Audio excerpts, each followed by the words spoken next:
दुनिया का सबसे सिक्योर काफिला, जिसकी सुरक्षा इतनी टाइट है कि शायद अमेरिकी राष्ट्रपति की सुरक्षा भी इसके आगे फीकी लगे। ऐसा इसलिए क्योंकि इस स्पेशल कॉन्वॉय में ट्रांसपोर्ट हो रहे हैं न्यूक्लियर वेपन्स, वो हथियार जो अगर गलत हाथों में पड़ जाएं तो सिर्फ एक देश नहीं बल्कि पूरी दुनिया तबाही का सामना कर सकती है। इसीलिए इसकी सुरक्षा में एक भी चूक की कोई गुंजाइश नहीं है। इस वीडियो में हम जानेंगे कि अमेरिका जैसे सुपर पावर देश अपने न्यूक्लियर हथियारों को कैसे एक जगह से दूसरी जगह भेजता है। इस काफिले में कौन कौन सी हाईटेक गाड़ियां शामिल होती हैं और अगर किसी तरह का अटैक हो जाए तो फेडरल एजेंट्स कैसे उसे मिनटों में कंट्रोल कर लेते हैं। ये सब कुछ जानना है तो वीडियो को एंड तक जरूर देखना। दोस्तों, दुनिया में 12,515 न्यूक्लियर वेपन्स हैं, जिनमें से 41% अकेले यूनाइटेड स्टेट्स ऑफ अमेरिका के पास हैं। ये सभी वेपन्स पूरे अमेरिका के चप्पे चप्पे पर फैले हुए हैं। कुछ एक्टिव हैं, वो यूएस एयरफोर्स, मिलिट्री और नेवी की सबमरीन्स में मौजूद हैं, लेकिन इनमें से हजारों वेपन स्टोरेज मोड में है, यानी ये बैकअप वेपन्स हैं जो पूरे नॉर्थ अमेरिका में फैले हुए हैं। पर सवाल यह है कि न्यूक्लियर वेपन्स को फैलाकर ही क्यों रखा जाता है। न्यूक्लियर वेपन्स को हमेशा फैलाकर देश के डिफरेंट पार्ट्स में छुपा कर रखा जाता है और यह इंफॉर्मेशन बहुत सेंसिटिव होती है। ऐसा इस वजह से किया जाता है ताकि दुश्मन अटैक करके उनको नाकारा ना बना दे। फैलाकर रखने से फायदा यह होता है कि दुश्मन को अगर हमला करना भी होगा तो वह एक साथ सारे न्यूक्लियर वेपन्स को डैमेज नहीं कर पाएगा। इस तरीके से देश के पास कुछ ना कुछ न्यूक्लियर वेपन्स सेल्फ डिफेंस के लिए बच जाएंगे। अब जब न्यूक्लियर वेपन्स एक सेफ जगह पर पड़े हैं तो उनको एक जगह से दूसरी जगह ट्रांसपोर्ट करने की जरूरत ही क्यों पड़ती है। इसका सबसे बड़ा रीजन है मेंटेनेंस। जैसे मिलिट्री में हथियारों की मेंटेनेंस बहुत जरूरी है, वैसे ही न्यूक्लियर वेपन्स की मेंटेनेंस करना भी बहुत जरूरी होता है। ऑब्वियसली हर समय तो जंग का सामान नहीं होता और ना ही वेपन्स हर समय इस्तेमाल होते हैं, इसीलिए पड़े पड़े इनके मैकेनिकल पार्ट्स को जंग लग जाता है। इसके अलावा खास तौर पर न्यूक्लियर वेपन्स के अंदर मौजूद प्लूटोनियम या यूरेनियम की हेल्थ देखते रहना भी बहुत जरूरी होता है, ताकि ऐसा ना हो कि जब इनको इस्तेमाल करने का समय आए तो यह काम ही ना करें। इन सब चीजों को देखते हुए न्यूक्लियर वेपन्स को इंस्टॉल तो स्ट्रेटेजिक लोकेशन पे ही किया जाता है, लेकिन उनकी मेंटेनेंस एक ऐसी फैसिलिटी में की जाती है जो किसी सेंट्रल लोकेशन पे मौजूद हो। यूएसए के केस में इनके सभी न्यूक्लियर वेपन्स की सिक्योरिटी और मेंटेनेंस के लिए एक अलग federal agency national nuclear security administration के नाम से मौजूद है।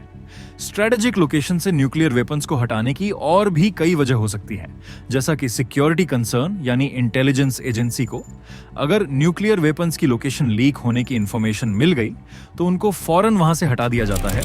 जिन एरियाज में न्यूक्लियर वेपन्स को रखा जाता है उनकी सिक्योरिटी इतनी सख्त और परफेक्ट होती है कि बगैर इजाजत के इन एरियाज के आसपास भटकना भी पॉसिबल नहीं है।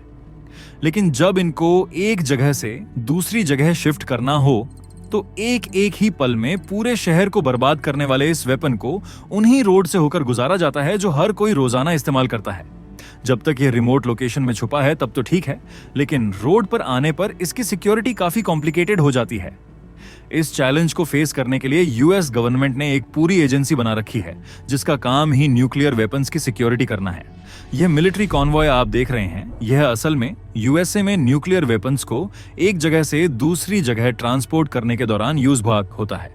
देखने में यह इतना बड़ा कॉन्वॉय नहीं लग रहा है जितना किसी वीआईपी का सिक्योरिटी कॉन्वॉय होता है, लेकिन असल में यह इतना सिक्योर्ड है कि एक आम शख्स ऐसी सिक्योरिटी के बारे में सोच भी नहीं सकता। इस कॉन्वॉय में गाड़ियों की तादाद तो डिफरेंट हो सकती है, क्योंकि यह डिपेंड करता है कि न्यूक्लियर वेपन कितना बड़ा है और कहां जाएगा। इस कॉन्वॉय पुलिस की गाड़ियां होती हैं जिनका काम होता है रश वाले रोड से कॉन्वॉय को बगैर रुके गुजारना। इन पुलिस की गाड़ियों के बीच में जितनी भी गाड़ियां हैं, ये है असल कन्वॉय। इनमें आर्मर्ड गाड़ियां ट्रक के करीब करीब एक खास डिस्टेंस और खास साइड पे साथ साथ चलती हैं, जिनको बेयर कैट कहा जाता है। इनको सिर्फ बुलेट प्रूफ कहना इनकी इंसल्ट करने जैसा होगा, क्योंकि यह उससे काफी ज्यादा सिक्योर्ड है। एक एक आर्मर्ड में 4 से 6 फेडरल एजेंट्स होते हैं जिनका काम होता है कन्वॉय को अटैक से बचाना और उसी समय काउंटर अटैक करना। इन आर्मर्ड गाड़ियों में जगह जगह आप सुराख देख सकते हैं, जिसकी मदद से एजेंट्स बाहर निकले बगैर अंदर से ही फायर कर सकते हैं। ये एजेंट्स कोई मामूली लोग नहीं बल्कि ट्रेंड कमांडोज होते हैं जिनके पास हैंडगन्स, शॉटगन्स और असॉल्ट राइफल्स के साथ साथ लाखों राउंड्स मौजूद होते हैं। अगर फिर भी बात ना बने तो बख्तरबंद के ऊपर ऑटोमेटिक मशीन गन भी लगी होती है। पर यह सब वेपन्स तो सिर्फ खतरे की सूरत में इस्तेमाल किए जाते हैं अगर कभी न्यूक्लियर वेपन्स की ट्रक पर हमला हो जाए।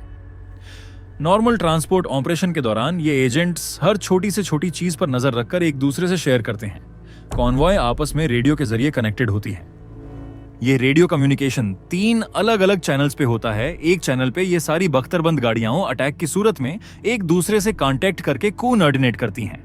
दूसरे चैनल पे बख्तरबंद के एजेंट्स अपने कॉन्वॉय की दूसरी गाड़ियों से अपडेट्स लेते हैं। एसओपी के मुताबिक न्यूक्लियर कॉन्वॉय में 7 बख्तरबंद गाड़ियां होनी चाहिए, 5 ट्रक के साथ और बाकी 2 1 किलोमीटर आगे। हर कुछ मिनटों के बाद मैन कॉन्वॉय में बैठा कमांडर आगे मौजूद 2 बख्तरबंद गाड़ियों से उनकी स्थिति मालूम करता है। कम्युनिकेशन को अलग अलग चैनल्स में डिवाइड करने का मकसद यह होता है कि अगर अटैकर्स ने एक रेडियो फ्रीक्वेंसी जैम कर दी या फिर मैन कन्वॉय के साथ कोई घटना हो गई तो आगे वाली 2 गाड़ियां अपना अलग चैनल इस्तेमाल करके मदद बुला सकें। इसके अलावा यह पूरा कन्वॉय एक तीसरे चैनल पे इमरजेंसी कंट्रोल सेंटर के साथ भी कनेक्टेड होता है। कंट्रोल सेंटर के स्टाफ का काम है कि इमरजेंसी की सूरत में कन्वॉय की लोकेशन ट्रैक करें और फौरन मदद के लिए बैकअप फोर्स का इंतजाम करें। अगर कभी यह नौबत आ भी जाए तो कंट्रोल सेंटर जिस एक्स्ट्रा फोर्स को भेजेगा वो कॉन्वॉय के एजेंट्स के साथ एक खास एसओपी के तहत कांटेक्ट करेंगे, फिर चाहे यह एक्स्ट्रा फोर्स पुलिस की हो या मिलिट्री की। कंट्रोल सेंटर दोनों फोर्सेस को अलग अलग code word encrypted radio link के जरिए बताएगा। मौके पर पहुंचकर दोनों फोर्सेस तब तक एक दूसरे पर भरोसा नहीं करेंगी जब तक उन दोनों को बताए गए सीक्रेट कोड मैच ना कर जाएं। यह सिर्फ इसलिए किया जाता है ताकि कोई अटैकर जाली पुलिस ऑफिसर बनकर न्यूक्लियर वेपन तक अधिकार ना पा सके।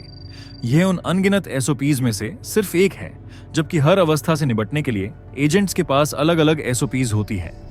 इन बख्तरबंद के बीच चलने वाला ट्रक भी कोई मामूली ट्रक नहीं होता, क्योंकि इसी के लिए तो यह सारी सिक्योरिटी है।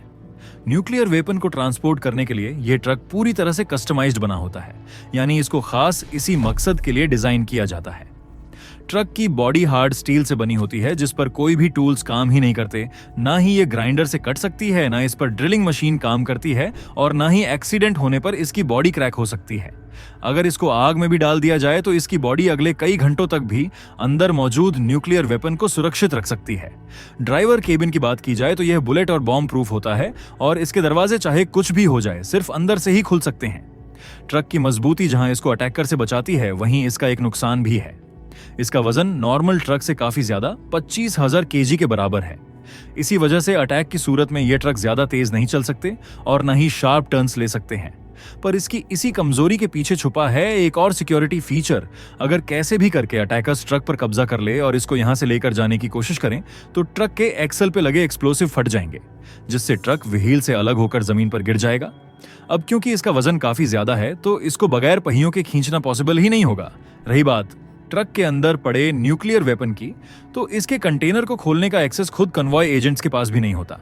इस पर इलेक्ट्रॉनिक लॉक्स लगे हैं जिसकी इलेक्ट्रिक चाबियां सिर्फ नेशनल न्यूक्लियर सिक्योरिटी एडमिनिस्ट्रेशन के पास होती हैं। जैसे भी हो, अगर कोई ट्रक के कार्गो तक जबरदस्ती पहुंच भी गया तो कंटेनर के अंदर उनका स्वागत एक ऑटोमेटिक स्प्रे गन करेगी। ये बहुत ही गाढ़ा और चिपकने वाला स्प्रे है। जब ये किसी पर भी पड़ता है तो इसका एडसिव मटेरियल इंसान को आसानी से चलने फिरने नहीं देता, यानी उसकी मूवमेंट्स रिस्ट्रिक्ट हो जाती है। अगर फिर भी कंटेनर में कोई बचा होगा तो इसको फौरन इलेक्ट्रिक शॉक लगेगा, जिसकी वोल्टेज घर में आने वाली इलेक्ट्रिसिटी से 6 टाइम्स ज्यादा होती है।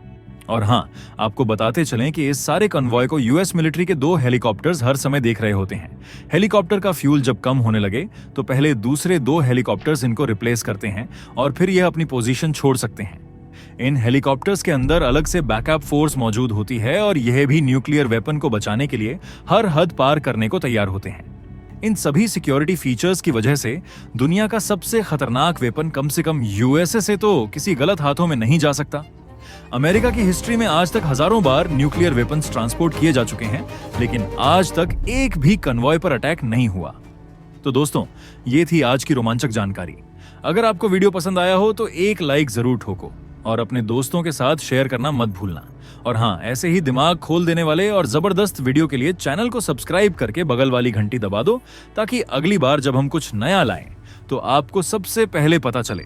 नीचे कमेंट करके बताओ कि इस वीडियो का कौन सा फैक्ट आपको सबसे ज्यादा शॉकिंग लगा। मिलते हैं अगले धमाकेदार वीडियो में। तब तक के लिए जय हिंद, वंदे मातरम।